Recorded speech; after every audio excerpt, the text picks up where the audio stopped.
You ever get the feeling that whenever you give them text, it's as if you're giving them a sedative which puts them to sleep? You all know that the Common Core State Standards ask for students to be able to read and proficiently comprehend complex text.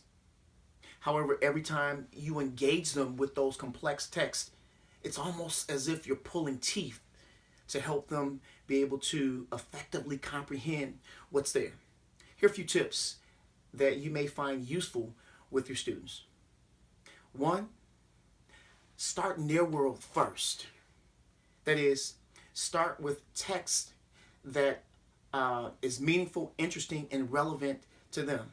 It may be text that reflects their musical or movie genre, text that reflects some of the cultural mores, or text that reflect some things that they like to do in their free time.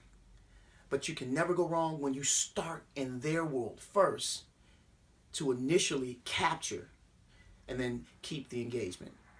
Secondly, start small, but start.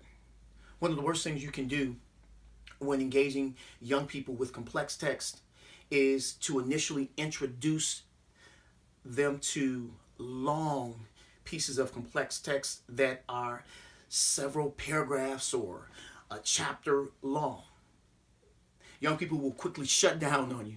So, especially for younger readers, start off with no more than a paragraph or no more than a few paragraphs for older readers. Have you thought about using rap lyrics to help them interpret what's said in text?